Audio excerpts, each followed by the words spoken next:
Alright, today's July 11th, 2019. This is part of the Knockdown series. Today I'm going to address the narcissistic discard. I think that's what it's called when they throw you away. I'm going to give you an update of what's going on. Yesterday I get a phone call from a friend of mine telling me that my child's father has reached out to her. Talking about he wants to speak to his child. Now,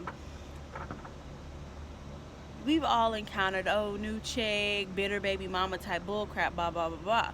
That's not the case, because when dealing with a narcissist, the only way you can deal with them is not dealing with them at all, because they don't play fair.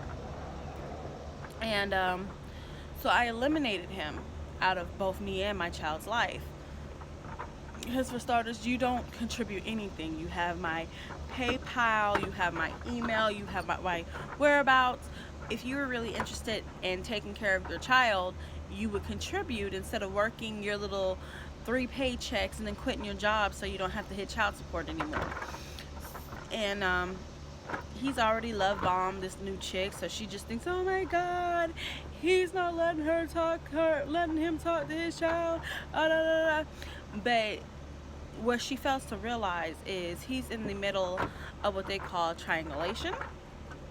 What he used to do to me, he had this woman that he was in love with, and he would compare and contrast me to her.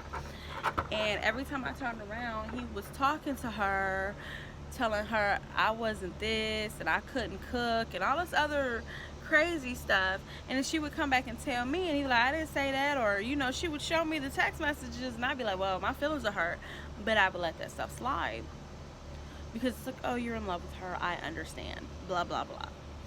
So he uses his child as a control tactic to talk to me, because the baby cannot talk to you.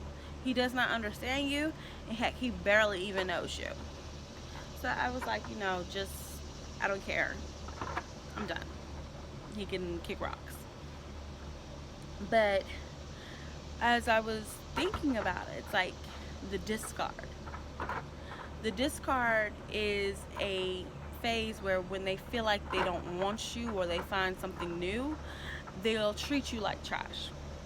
I remember during my major discard stages when I was pregnant, the nights he would leave me at the home by myself or starve me, I would text him talking about I'm hungry, and he wouldn't ignore my messages and come up with an excuse. Well, it's the Sabbath, it's my Sunday, I don't do nothing on Sunday. I remember as he choked me and slammed me down on the ground, I'm sitting here crying, and he's like, you think your tears faze me? I don't care.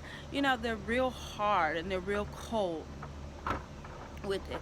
And it's like, I've experienced this quite a lot with him, but I didn't realize the severity of it until I was pregnant.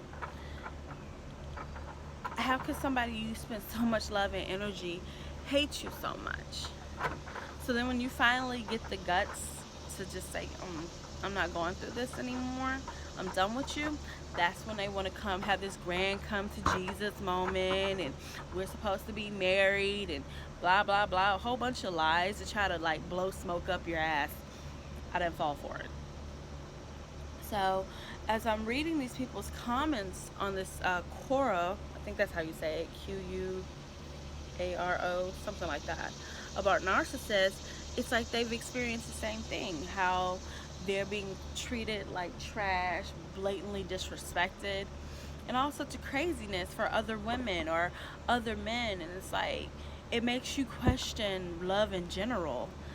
You cannot fathom that someone could be so heartless, and it's almost like they're not human. It's a shell, and some evil entity almost is inside them, because there's no way someone could be so evil. So yeah, it's painful. It's real painful, and it makes you question everything and everyone. It even makes you scared to love.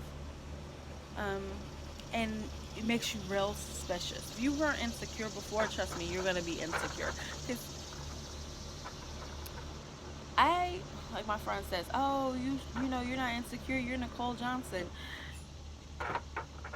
That's how it was. I had this confidence about myself, and I carried myself as if I was almost untouchable. And I'm not saying I was all thought I was all that and better than somebody. No, I was one of those type of people that had a high enough self-esteem to love thyself. And I was also humble enough to know that we're all great on the inside, and let me push this greatness out. And as I was dating my NARS, that's what I was trying to do. You know, everybody, oh, he's this, he's that. They're warning me. But I'm seeing, oh, it's a doggy world, and they're mistreating you. So let me love you and make you happier. You know, keep you happy. Because everyone deserves to be loved. But that's not the case. Love them, but love those motherfuckers from afar. That's that's all I can think of. Cause that's And you all, if you fall for the game, it's gonna be worse than before. I mean, I'm not into domestic violence, so this man actually believe he's gonna beat on me, and I'm just gonna continue to pay for it while you discard me until you realize your new supply ain't about that life, and you come running back to me. Nah, that's two things you don't mess with: my face and my money. Nah. Oh, and my kids. I will hurt somebody for my kids, but that's a different chapter. I'm just telling you, with the Narc Down, you know, Narc Down series about narcissistic behavior. They also come in child abuse. So like I said, that is a different part of my story. So, yeah. If you have any questions, just feel free to hit me up. Reply. All right. Have a good day.